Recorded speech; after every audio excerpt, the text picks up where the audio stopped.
Assalamualaikum warahmatullahi wabarakatuh. Waalaikumsalam warahmatullahi wabarakatuh. Selamat datang di mata kuliah Akuntansi Keuangan Menengah bersama dosen kita Pak Ismunawan SEMSI. Oke Pak Is, mata kuliah Akuntansi Keuangan Menengah atau Intermediate Accounting ini sebetulnya nanti membicarakan tentang apa mata kuliahnya, capaian pembelajarannya apa, biar mahasiswa juga tahu nanti saya akan mempelajari tentang ini. Silakan Pak Is. Baik Panjar, Pak Alam. Terkait dengan akuntansi keuangan menengah ini sebagai prasyarat utama untuk menempuh mata kuliah ini harus lulus pengantar akuntansi dulu. Yang dimana udah pasti mahasiswa sudah ngambil itu ya. Lah lulus atau enggak? Nah kalau lulus baru boleh ngambil ini. Baru boleh ngambil Intermediate Accounting ini. Karena apa? Karena memang di akuntansi keuangan menengah itu sebagai lanjutan dari pengantar akuntansi. Karena jadi lanjutannya ya. Jadi basicnya pengantar akuntansi dulu baru ngambil akuntansi keuangan menengah. Lah di sini harapannya nanti pada saat mahasiswa itu mengambil akuntansi keuangan menengah ini, mahasiswa mampu menyusun laporan keuangan sesuai dengan prinsip dasar konversi peraturan yang berdasarkan standar akuntansi keuangan. Jadi mahasiswa harus mampu menyusun laporan keuangan yang sesuai dengan prinsip-prinsip dasarnya. Dan peraturan yang berlaku sesuai dengan standarnya ya Pak ya. Dengan standar. Karena apa? Karena memang ini ada aturannya, di dalam apa? Menyampaikan, menyusun laporan keuangan itu sendiri. Betul. Jadi harus sesuai dengan standar-standar yang berlaku. Betul. Nah, nanti dipelajari di akuntansi keuangan menengah ini ya Pak ya. Iya, betul. Nah, deskripsi mata kuliah ini nanti harapannya apa? Mampu pengakuan dari elemen-elemen transaksi yang terkait dengan data keuangan, mencatat, menyajikan dan mengungkapkannya apa di statement keuangan. Nah, itu harapan di sini. Kemudian dari data-data itu sehingga akan dianalisis pengungkapan apakah ada perubahan atau salah catat di dalam penyampaian laporan keuangan itu sendiri. Jadi nanti dibahas tentang pengakuan dari laporannya, dari transaksinya Jadi dari transaksi, kemudian di pencatatan, disajikan dan diungkapkan.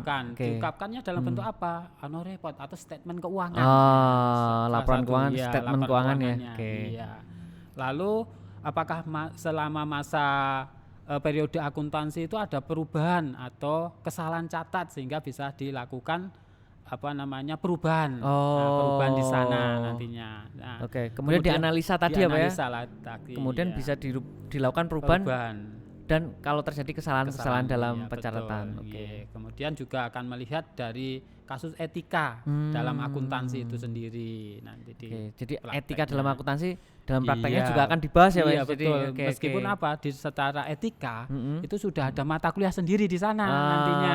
Tapi di sini dikupas dulu ya. Sedikit walaupun nanti ada mata kuliah tentang etika di dalam sebuah akuntansi profesi ya.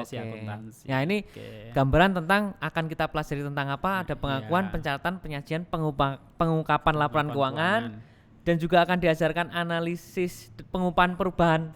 Tentang perubahan ya kita melakukan analisis ya Pak. Kemudian juga ada analisa terhadap kesalahan pencatatan dan sedikit tentang etika. Betul. Karena terkait dengan profesi akuntansi nantinya. Standar kompetensinya Pak dari mata kuliah ini memberikan wawasan bagi mahasiswa dalam menyajikan data keuangan. Jadi yang paling sulit untuk menyajikan data keuangan ini. Nah, diharapkan dengan apa? Dia terampil. Bagaimana terampil? Ya mengukur, menggolongkan, menyajikan berupa informasi nantinya. Informasi tentang apa? Keuangan perusahaan yang relevan bagi apa? Kepentingan bisnis. Untuk kepentingan bisnis betul. Jadi mahasiswa akan harus memiliki kompetensi ya setelah mata kuliah ini. Kompetensinya adalah menyajikan data keuangan yang disesuaikan dengan kebutuhan bisnisnya yang relevan tetapi tetap dengan kaidah-kaidah standar yang berlaku. Betul. Nah, ini nanti terkait dengan organisasi atau mata kuliah yang akan dipelajari terkait dengan Intermediate Accounting ini. Yang pertama itu nanti adalah laporan keuangan.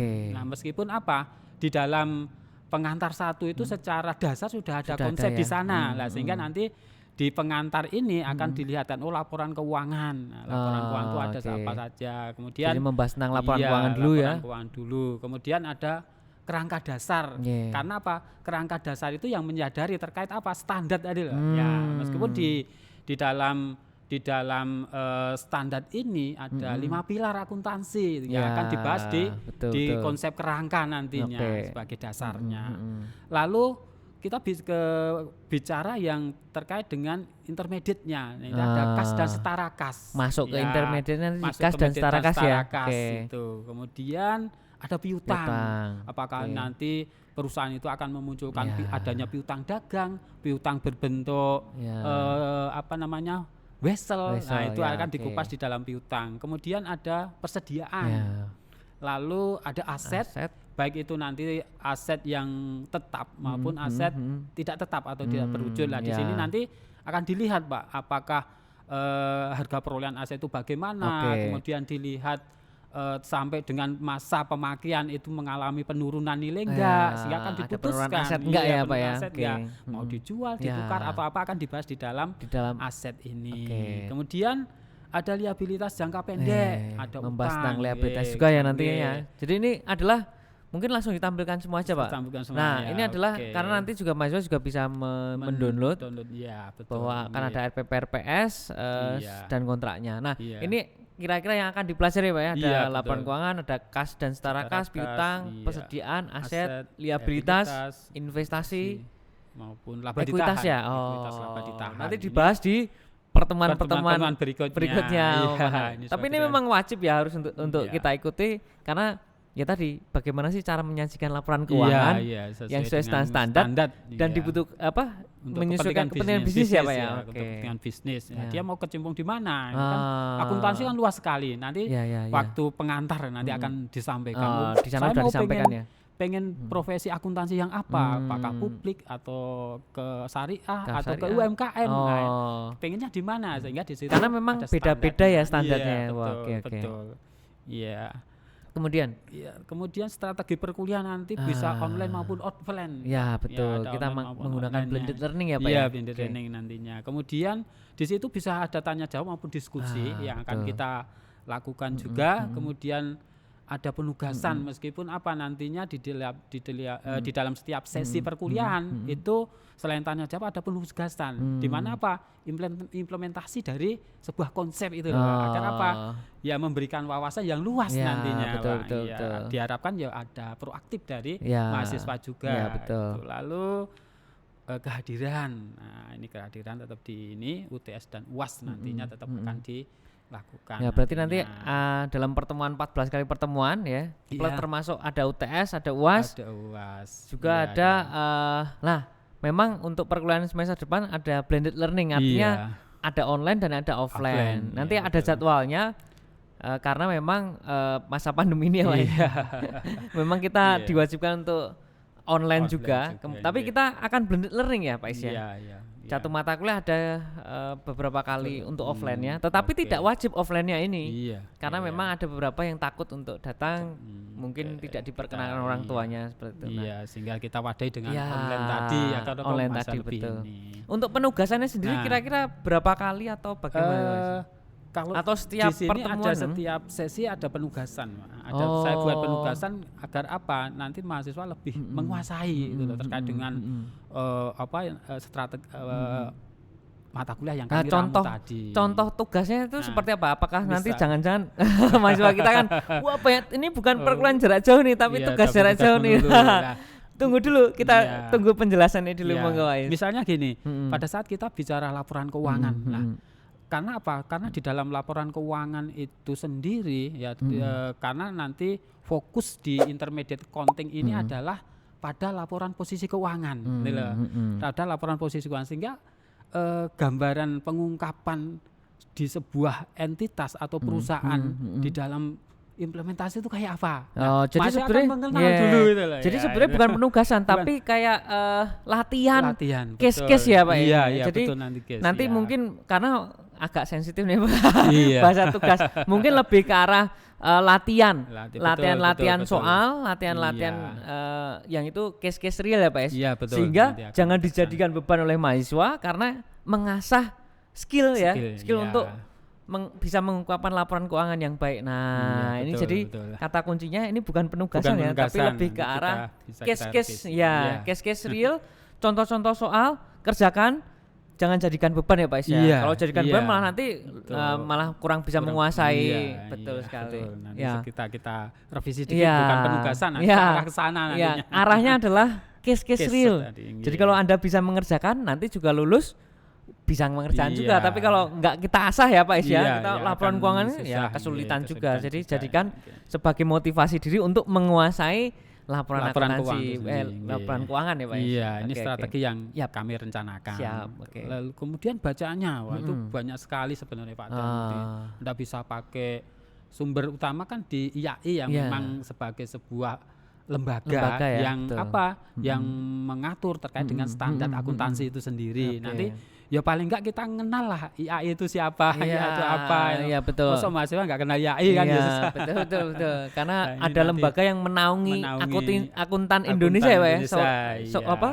Profesi akuntan di Indonesia itu dinaungin di IAI ini ya. Iya, ada wadahnya. Sehingga di sana banyak informasi, banyak sekali nanti tentang perkembangan, perubahan dari akuntansi itu sendiri. Ya harapannya apa ya mahasiswa kenal lah. Itu harus tahu lah ya Pak ya. Ada macam-macam ini bukunya, ada Yaki Baridwan, Keiso, kemudian Dwi Martanti, Sekusen yang bisa diakses oleh mahasiswa ya, meskipun nanti di dalam online itu kami sampaikan secara rinci nanti bisa di web atau webnya IAI Global itu banyak informasi sekali di sana. Jadi sumber-sumber referensinya selain di sini memang banyak sekali ya. Jadi mahasiswa bisa mencari sumber-sumber referensi tetapi harus mengenal IAI dulu karena kita berada di Indonesia dan ada lembaganya yang menaungi akuntan di Indonesia. Lalu perlu juga nanti mahasiswa juga mengenal artikel apa ya terkait dengan statement keuangan itu sendiri. Karena apa? Karena memang ada masa-masa ada perubahan-perubahan itu loh. Maka karena akuntansi selalu ada perubahan-perubahan dalam ini ya Pak Is ya. Nah, kemudian penilaian masih kita ramu dulu ya Pak. Karena masih nanti bisa di-download yang benar karena bisa di-download nanti. Betul. Karena kita masih menyesuaikan nanti laporan yang penilaian yang fix nanti bisa di-download. Nah ini nanti komponen penilaiannya. Nah itu pengenalan Pak. Kita akan masuk ke sesi yang pertama. Pertemuan pertama. Nah ini kita mengenal apa aja yang akan dipelajari ya Pak Is ya. Cukup untuk sampai di sini dulu. Sampai bertemu di perkuliahan pertemuan pertama. Sekian dulu. Terima kasih Pak Is. Assalamualaikum warahmatullahi wabarakatuh. Waalaikumsalam warahmatullahi wabarakatuh. Ini Pak Is butuh whiteboard nggak Pak? Belum ya?